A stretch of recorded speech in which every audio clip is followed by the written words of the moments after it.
السلام علیکم، نیا دور کے ساتھ میں ہوں سبی الحسین۔ ناظرین، آج کے ولاگ میں پاکستان تحریک انصاف کے احتجاج سے نمٹنے کے لیے وفاقی حکومت کی اور وزارت داخلہ کی جو ناقص اسٹریٹجی ہے اس کے بارے میں آپ کو بتاؤں گا، اور اس کے علاوہ پاکستان تحریک انصاف کے دھرنوں کی تاریخ کے بارے میں اور وہ دھرنے کتنے کامیاب یا ناکام رہے اس سے متعلق میں آپ کو بتاؤں گا۔ اور 24 نومبر کو یعنی کہ کل اگر تو احتجاج یا دھرنا ہوتا ہے تو کتنے اس کے جو ہے تو پاکستان تحریک انصاف کے لیے وہ ریزلٹس دے گا، کس طرح سے دے گا بھی یا نہیں، اس پہ میں آپ سے بات کروں گا۔ لیکن اس سے پہلے سپریم کورٹ میں کاز لسٹ جاری کر دی گئی ہے اگلے ہفتے کی۔ آئینی بینچ میں کون کون سے کیسز سنے جائیں گے وہ میں آپ کو بتاؤں گا۔ 5 رکنی آئینی بینچ جو ہے تقریباً 25 سے 29 نومبر تک کیسز کی سماعت کرے گا۔ جسٹس امین الدین خان کی سربراہی میں یہ بینچ کیسز سنے گا۔ جسٹس جمال خان مندوخیل اس بینچ میں شامل ہیں، جسٹس محمد علی مظہر، جسٹس حسن اظہر رضوی اور جسٹس مسرت ہلالی اس آئینی بینچ میں شامل ہیں، جبکہ جسٹس نعیم اختر افغان اور جسٹس عائشہ ملک اس بار اس بینچ میں شامل نہیں ہیں۔ کیسز جو ہے وہ صحافیوں کو FIA نوٹسز اور ہراساں کرنے کے خلاف از خود نوٹس کا جو کیس ہے اس کی سماعت ہوگی 25 نومبر کو۔ اس کے علاوہ اقلیتوں کے حقوق، گردواروں کی بحالی اور ثانیہ جڑا والا پر لیے گئے از خود نوٹس کیس کی سماعت ہوگی۔ نمونیا اور ہیپاٹائٹس سے اموات ادویات کی قیمتوں پر از خود نوٹس کیس کی سماعت ہوگی 25 نومبر کو۔ ان کیسز کی سماعت ہوگی۔ اس کے علاوہ 27 نومبر کو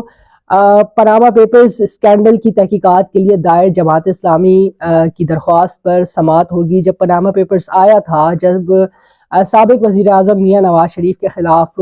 پاکستان تحریک انصاف عمران خان نے درخواست دائر کی تھی، تو اس سے پہلے کی بھی یہ درخواست ہے جو کہ جماعت اسلامی کے امیر سراج الحق نے اس وقت دائر کی تھی، اور کہا تھا کہ جتنے بھی نام آئے ہیں پاناما پیپرز میں ان کی تحقیقات کی جائے، ان کی منی ٹریل کی جو ہے تو تحقیقات کی جائے۔ اس کیس کی بھی سماعت جو ہے وہ 27 نومبر کو ہوگی۔ اس کے علاوہ طلبہ یونینز پر پابندی کے خلاف درخواستیں بھی سماعت کے لیے مقرر کی گئی ہیں۔ سمندر پار پاکستانیوں کو ووٹ کے حق کے لیے دائر درخواست پر بھی سماعت ہوگی۔ اردو کو سرکاری اداروں میں رائج کرنے کے فیصلے پر عمل درآمد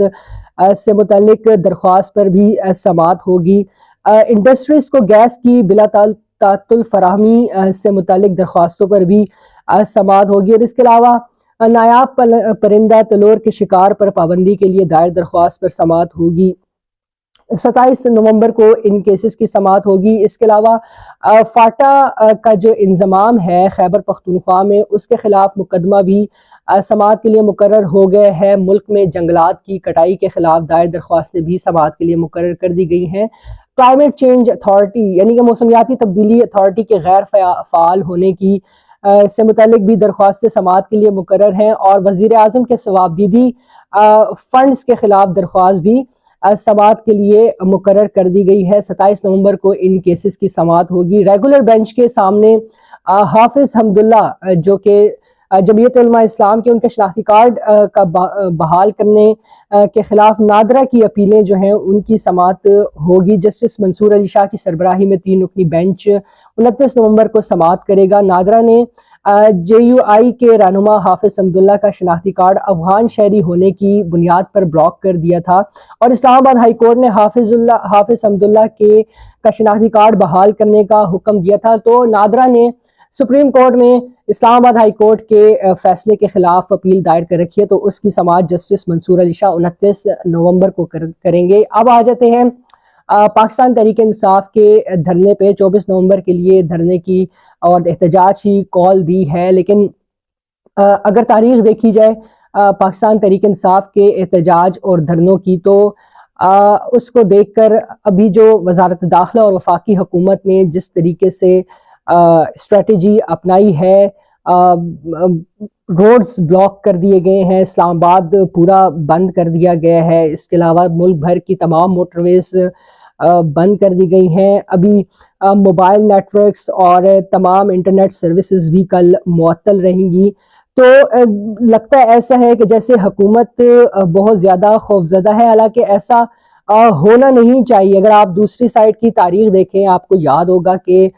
پہلا جو دھرنا عمران خان کی قیادت میں ہوا تھا وہ 2014 میں ہوا تھا۔ دھرنوں کی تاریخ دیکھیں کس طرح سے وہ دھرنے جن کو لیڈ عمران خان خود کر رہے تھے، وہ کتنے جو ہے تو ناکام ہوئے تھے۔ 2014 میں آپ کو یاد ہوگا عمران خان نے خود لیڈ کیا تھا احتجاج کو، اور ڈی چوک میں دھرنا دیا تھا، اور دعویٰ یہ کیا تھا 2014 کے دھرنے سے پہلے عمران خان نے کہ ہم جب نکلیں گے تو 1 لاکھ موٹر سائیکل جو ہیں اس کی ریلی ہم سے آگے ہوگی۔ لیکن جب تاریخ آئی یہاں لاہور سے نکلنے کی تو دیکھا تو ایسی کوئی بھی صورتحال نہیں تھی۔ 1 لاکھ کا موٹر سائیکل تو 1 لاکھ موٹر سائیکل تو تھے ہی نہیں، اور وہ نکلتے ساتھ ہی اس کو وہ ناکام ہوتا دکھائی دے رہا تھا۔ اور یہ وہ وقت تھا جب اسٹیبلشمنٹ نے بھرپور ساتھ دیا تھا عمران خان کے دھرنے کے لیے، پھر بھی عمران خان لاکھوں کے جو دعویٰ کر رہے تھے وہ لاکھوں لوگ نکالنے میں ناکام رہے، اور بالآخر پھر پاکستان عوامی تحریک اور پاکستان عوامی تحریک کے سربراہ طاہر القادری کی مدد طلب کی گئی۔ اور یہ وہ وقت تھا جب پاکستان تحریک انصاف کے دھرنے جو ہے وہ رات کے وقت آباد ہوتے تھے، صبح کے وقت جو ہے تو جو پاکستان تحریک انصاف کے اور عمران خان کا جو فین کلب تھا وہ نظر نہیں آتا تھا۔ شام ہوتے ہی ڈی جے اور اس طرح کی پارٹی کو انہوں نے ایز اے پارٹی کیا کہتے ہیں اس کی ڈانس پارٹی یا انٹرٹینمنٹ کے لیے وہ اکٹھے ہوتے تھے، اور پھر رات گئے تک وہاں پہ ڈی جے اور گانا بجانا چلتا تھا، اور وہاں پر ان کا شغل میلہ لگا رہتا تھا۔ لیکن صبح کے وقت پاکستان تحریک انصاف کا جو پنڈال تھا وہ بالکل خالی ہوتا تھا، لہٰذا اس کو ریسکیو کیا طاہر القادری جو پاکستان عوامی تحریک کے سربراہ ہے۔ اس پی ٹی آئی کو ریسکیو کرنے کے لیے پھر طاہر القادری کے جو فالوورز تھے ان کو بٹھایا گیا، اور یوں پاکستان تحریک انصاف کا جو دھرنا ہے اس کو کچھ تھوڑا بہت کامیاب بنانے کی کوشش کی گئی۔ پھر دوسرا جو عمران خان نے خود لیڈ کیا تھا دھرنا، وہ چودھری پرویز الہی جب پنجاب تھے سی ایم کے، اور اس وقت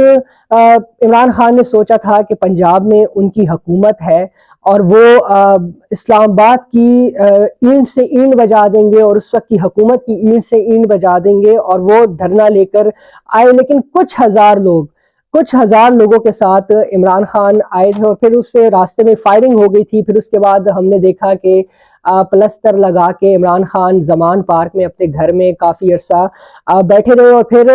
کارکنوں کو پنڈی پہنچنے کی کال دی انہوں نے، اور پھر کارکنان جو ہے تو وہ پنڈی کی طرف روانہ ہوئے، مگر اتنے زیادہ نہیں ہو سکے تھے۔ عمران خان خود ہیلی کاپٹر میں آئے، مجھے یاد ہے کہ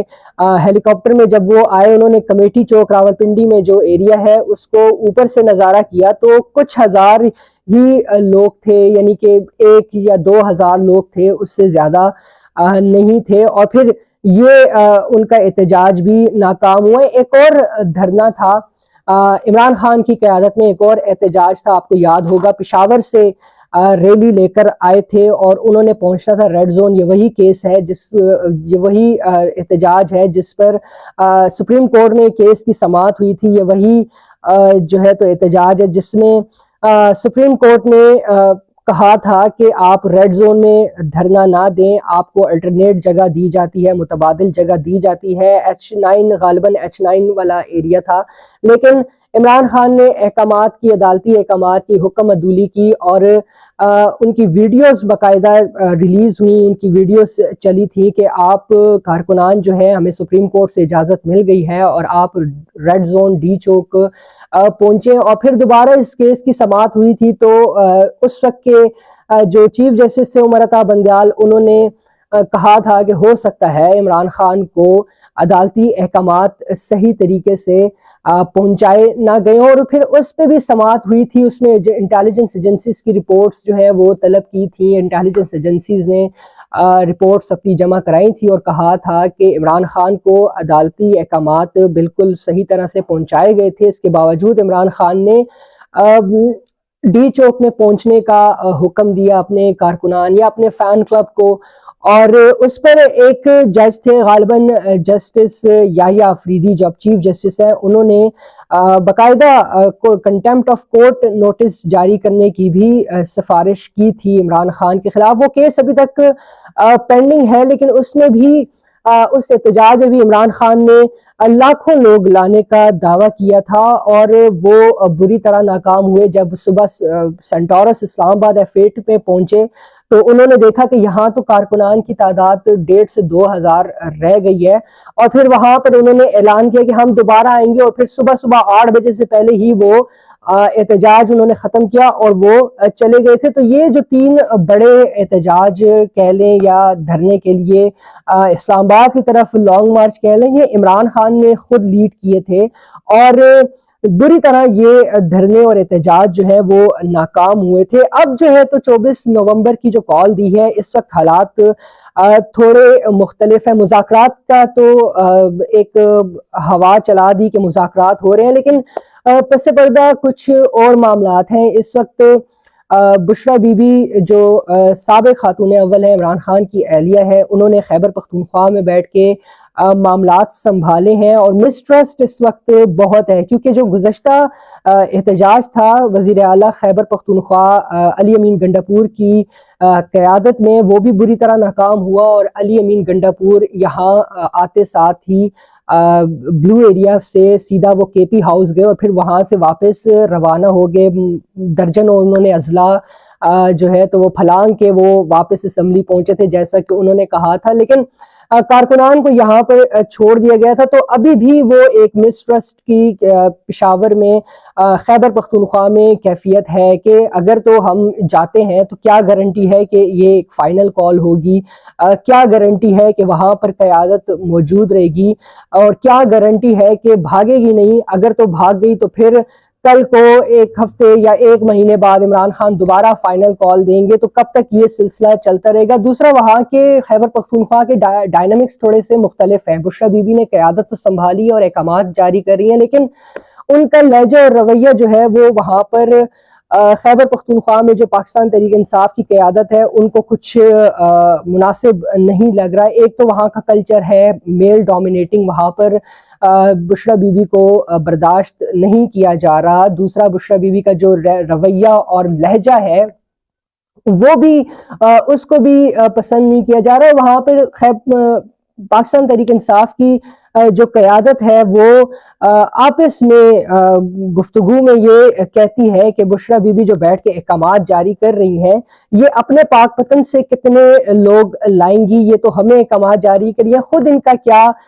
کردار ہے دھرنے میں، اور اس طرح سے اور بھی ایشوز۔ اور پھر اس دفعہ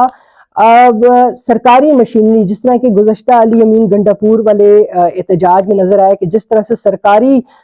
ریسورسز کا استعمال ہوا تھا احتجاج میں، سرکاری مشینری کا، وہاں سے سرکاری گاڑیاں، سرکاری ملازمین، اور بتایا جاتا ہے کہ تقریباً 80 کروڑ سے 1 ارب روپے کا وہ احتجاج خیبر پختونخوا کی عوام کو پڑا تھا، کیونکہ سرکاری خزانے سے وہ پیسہ خرچ ہوا تھا۔ مگر اس دفعہ چیف سیکرٹری نے بھی ایک لیٹر ایشو کیا ہے، اور اس دفعہ سرکاری مشینری اور سرکاری ملازمین، سرکاری افسران اور سرکاری یعنی کہ خیبر پختونخوا کی پولیس کی خدمات اس دفعہ احتجاج کے ساتھ نہیں ہوں گی، جس طرح ماضی میں اسٹیبلشمنٹ سپورٹ کرتی تھی، اس دفعہ تو وہ تو بالکل ہی نہیں ہے۔ لیکن سرکاری مشینری اور سرکاری جو ریسورسز ہیں وہ بھی اس دفعہ احتجاج میں استعمال نہیں ہو سکیں گے۔ بشریٰ بی بی جو ہے تو وہ بھی فرنٹ لائن پر ہیں، لیکن وہ جو قیادت ہے وہ ان کو منظور نہیں ہے بشریٰ بی بی کا فرنٹ لائن پر ہونا۔ وہ علی امین گنڈاپور کے ساتھ تو کچھ تھوڑا بہت ایزی فیل کرتے ہیں، لیکن بشریٰ بی بی کے ساتھ نہیں کرتے، اور علی امین گنڈاپور کا بھی جو ہے تو ان پر اب مسٹرسٹ ہے۔ اب جو اپڈیٹ ہے وہ یہ ہے کہ وزیر داخلہ محسن نقوی اور بیرسٹر گوہر سے رابطے چل رہے ہیں اس ویڈیو کے ریکارڈ کرنے تک، اور وزیر داخلہ محسن نقوی نے بیرسٹر گوہر جو کہ چیئرمین پاکستان تحریک انصاف ہیں کتابوں کاغذوں میں، ان کو کہا کہ غیر ملکی مہمان آ رہے ہیں، ایسی صورتحال میں دھرنا یا احتجاج سیاسی جماعت کو زیب نہیں دیتا، تو اس پر بیرسٹر گوہر نے بتایا کہ پارٹی کے اندر مشاورت جاری ہے، علی امین گنڈاپور سے بھی بات ہوئی ہے، لہٰذا احتجاج سے متعلق حتمی فیصلہ آج شام 6 بجے تک آگاہ کیا جائے گا حکومت کو کہ احتجاج کی کال واپس لی جاتی ہے یا نہیں۔ لیکن وقت کے لیے اتنا ہی، اللہ حافظ۔